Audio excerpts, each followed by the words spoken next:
Welcome back to my garage. It's fantastic to have you here today. Today we're going to be building a $1,000 knife with nothing but some pretty basic hand tools. This is going to be a more complicated continuation of that last video that we did, which was building a knife with nothing but $120 of tools from the hardware store. We're going to start off today by forging the blade. We're going to be using a little bit more complicated tools this time. I've got a forge, an anvil, an angle grinder, and a drill press, and a lot of hand files, a lot of sandpaper. So we're going to start off by forging out a blade from 1075 high carbon steel into the shape that we want. It's going to be a hidden tang kind of EDC style knife. Should be pretty sweet. Before we jump in, let's thank today's sponsor. Today's sponsor is NordVPN, which is a virtual private network service designed to keep you safe while it is that you're browsing the internet and give you a little extra independence and perhaps anonymity. Also, you can get started with 70% off a 3-year plan. That's just $3.49 a month by going to nordvpn.com/forge, and you'll get an extra month for free using our code FORGE at checkout.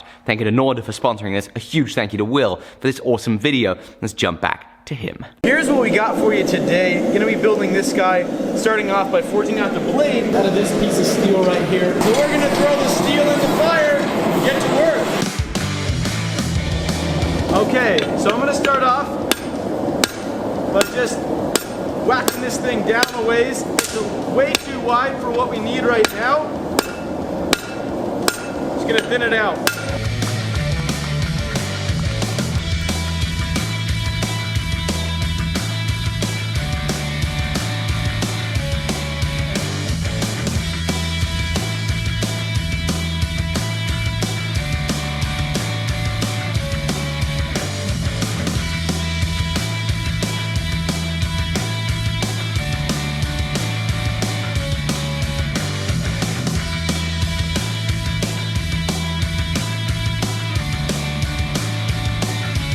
I just took this piece of scrap steel here and I just made a couple Sharpie marks on it with the length from here to here being the length of the blade, the length of the ricasso, and the length of the tang. I also came on here and made a mark for the widest part of the blade, how wide it needs to be. And I'm going to overforge the dimensions just a little bit so I have something to work down into.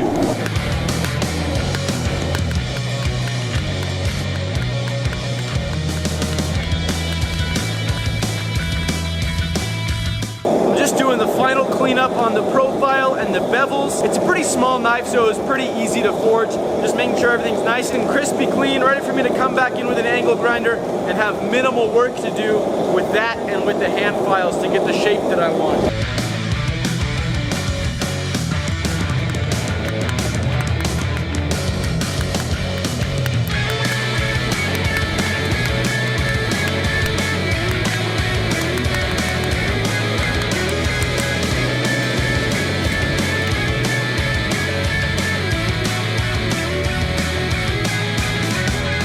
The exciting part is over. The forging is finished and done with. It's looking pretty dang awesome right now. I'm pretty stoked about how it came out. It's pretty thin, which is a good thing. It means we're not gonna have to remove a ton of material on the blade, which is nice when you don't have a belt grinder to work with. It's now time to move on to shaping everything, grinding off all of this hard forge scale so I can take care of the rest with hand files. I'm also quickly gonna use a trick that I learned from my friend Niels Vandenberg, which is to use tracing paper. I'd never used tracing paper in knives before, but let me tell you what, it works out splendidly when you need to be making some specific shapes on things and you don't want to have to cut out your original drawing.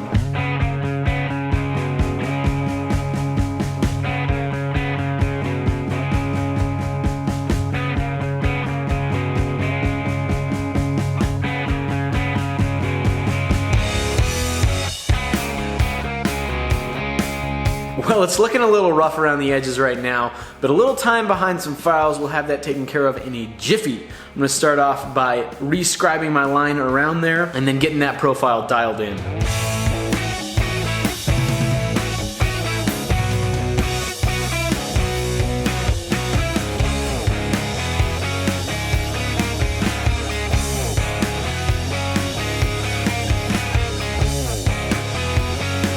So we got it profiled pretty well. It's now time to move on to surfacing off those flats trying to get everything nice and flat along the tang and along the ricasso, along the back of it, so we can come in and have a point of reference for when we file in those bevels.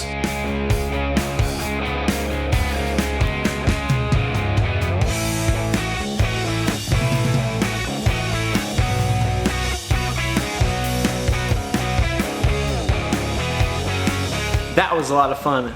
Filing bevels is actually a pretty good time. I had a little bit more fun on this one than I did on the last one. Simply, I think because I had a bench vise to work with, that makes a whole lot of difference, being able to clamp down your work properly, less vibrations, less screeching, more power into the cut.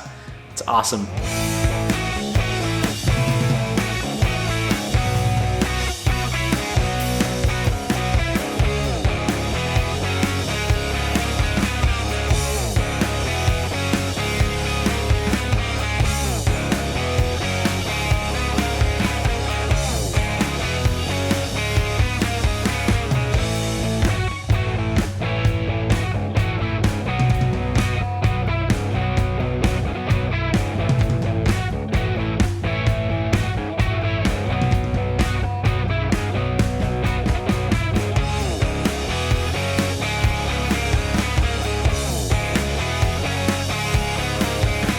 Wow, okay, got the blade hand sanded, it's looking pretty nice. I'm gonna flip over and do the other side now, and when that's done, we're gonna be ready for heat treat.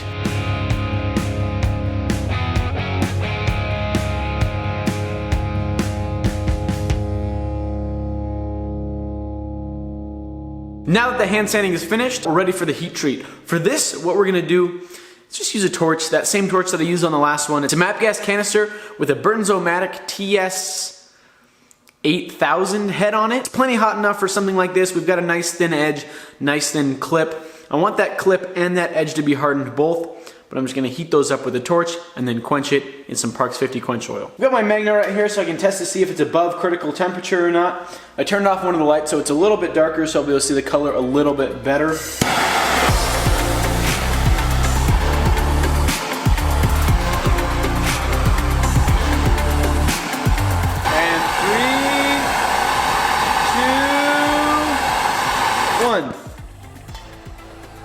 Alright, oh yeah, that did it. You guys can see pretty clearly on there the hardening line. So all of this will be a little bit softer, and that's totally cool. That's just fine. We don't need that to be hard. It's actually probably better if that's soft so the blade and tang area has some malleability, but that's looking good. It's time to temper it now. I'm gonna let it cool down a little bit more in the oil though. The knife is in the tempering oven, getting a little bit softer. I'm gonna do 2 hour and 45 minute long cycles at 400 degrees for that. We're back outside, ready to light up the forge and throw this chunk of wrought iron in there to forge ourselves out the guard while the blade is tempering.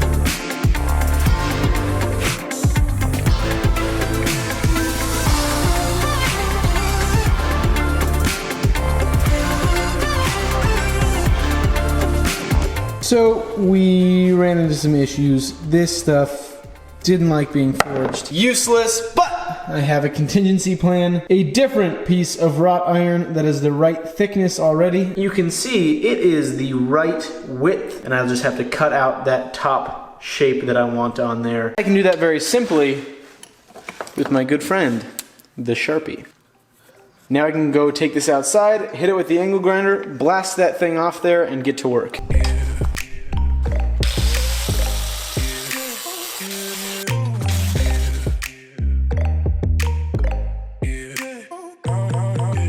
Well, I started cutting off that little bit to isolate the guard lug from the main body of it, and right as that was happening, the blade finished tempering, so I grabbed it out. It was actually perfect timing because it means that now I can play around with the tang and get that ready for the guard to be fit up on it.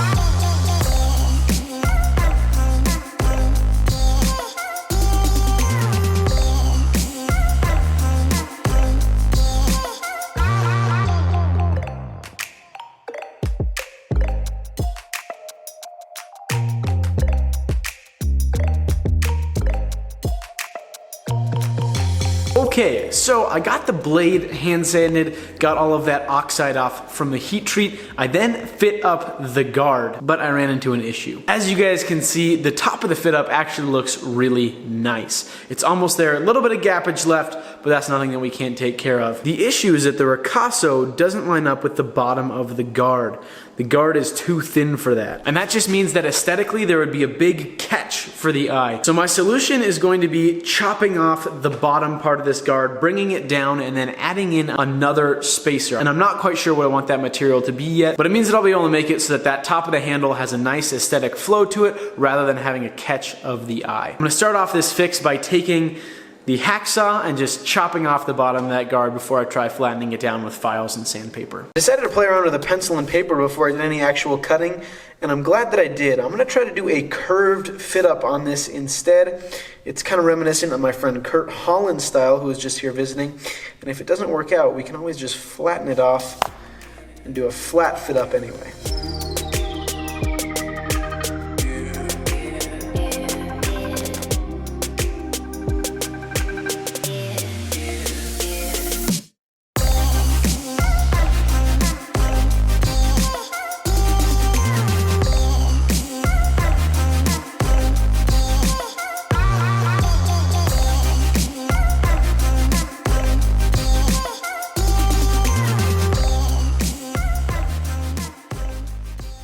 We're gonna kick things off today by starting on the handle for the knife. That's gonna start off by me just cutting a block out of a piece of wood that I've been saving for about 2.5 years now. This is the piece of wood that I'm talking about. It's a piece of cocobolo that I found locally in a hardware store, surprisingly enough. I've never seen a piece of cocobolo that has curl to it before, and that's that kind of wavy pattern that you see in the wood. So we're gonna start off by figuring out exactly where on this piece of wood we wanna use, and then we'll cut out a block from there.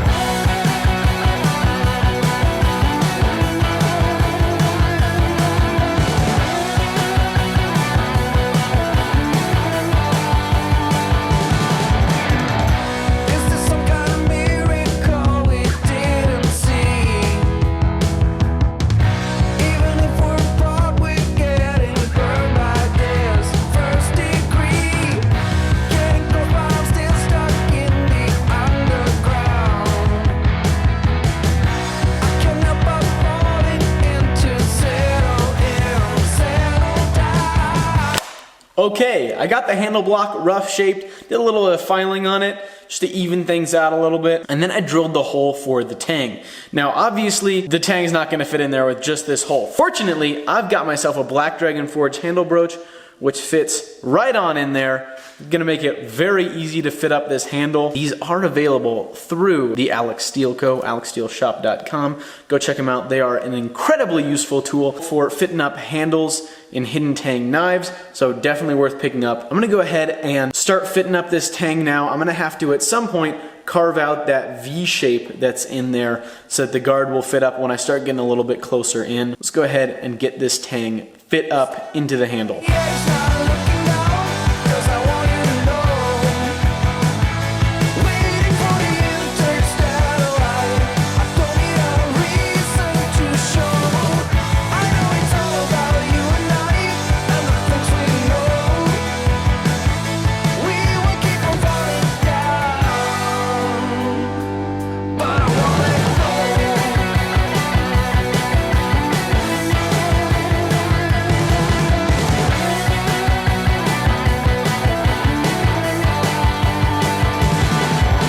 So as I've been trying this fit up, I've decided I'm going to shape the guard to close to its final shape, just that we have the least amount of material as possible that needs to be contacting. I'm not going to shape the handle yet, it's getting there, but I just want to make it so that I'm making this job as easy as possible for myself.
The handle is looking really, really good. I've got the whole thing sanded to 1500 grit. I tuned in those facets so the lines that run down the sides are nice and even and straight. The facets on the guard are looking really nice. The fit up is swell all the way around, and I've got that little bit of standoff on the handle so it's slightly proud of the guard, which means that when we're ready for it, I'll round that off just a tiny bit and I'll have this nice heirloom fit which flows really nicely with the piece. What I'm gonna do now is I'm gonna take the guard off. It's sanded to 400 grit all the way around, and I'm gonna throw it into some ferric chloride for a deep etch. This is wrought iron, which has a nice wood grain texture to it, and so when I do a deep etch on it, it'll bring out that pattern and it just looks really, really cool. While that is sitting in the etch, I'm going to refinish the blade at 600 grit and carve in some jimping, just a little something for the thumb to catch on the spine of the knife.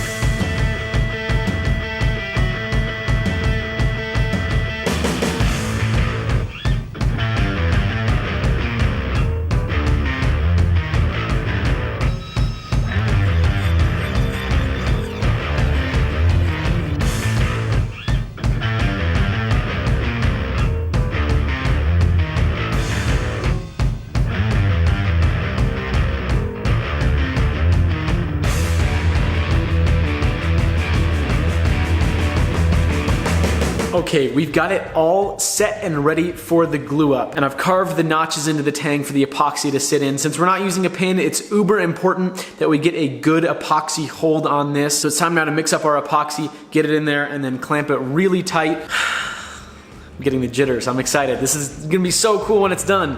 Let's do it.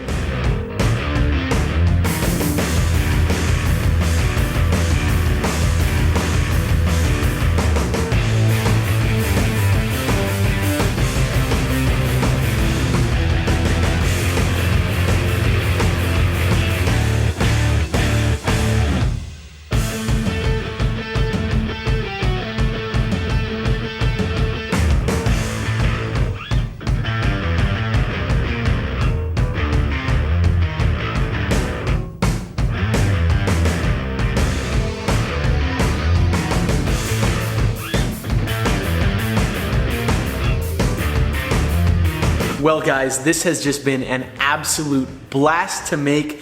It was pretty frustrating to not be in the shop full of, fancy equipment and tools and stuff like that I'm used to. It definitely slowed things down a bit, but it was all the more satisfying to finish it up in the end and to have a nice, clean, finished knife. I think it's cool just to go to show that you really don't need all that fancy equipment. You can make do with some pretty basic tools and not a whole lot of space either. So I want to thank you guys for following along, but before I end it, let's thank today's sponsor. Will has done an incredible job on this knife, and this is so inspiring to see what you can do with basic tools. Hope you guys get out there and do it. Now this is all possible because of our sponsors, and today our sponsor is NordVPN, a virtual private network service designed to keep you safe while it is that you're browsing the internet. The way they do this is unlike when you usually browse the internet, where you just communicate directly with the website. They have thousands of servers, well over 5,000 servers in over 60 countries around the world. And these servers act as an intermediary between you and the websites you browse, and they encrypt the data that goes between you and the servers. It means you're far less liable to get hacked and get your data compromised, but it also means you have the flexibility of being able to choose wherever in the world you want the websites you're browsing to think you're browsing from, which can be incredibly useful right now. Say you're stuck at home, hopefully just having to battle boredom and nothing more serious, and you want to stream a video that's only available in a different country. Well, Nord has an app for iOS, Android, and PC, and you can very simply just swipe around and choose to browse from a different country. Switching to the United Kingdom, and there we go, connected. There's unlimited bandwidth, it's risk-free, there's a 30-day money-back guarantee. It even works in China, bypassing the Great Firewall. You can get started right now by going to nordvpn.com/forge to get 70% off a 3-year plan, and when you use code FORGE at checkout, you'll get an extra month for free. We're very grateful to Nord for sponsoring this video. We hope that you're all healthy and staying well. Big thank you to Will for making this awesome video. See you all very soon. Bye-bye.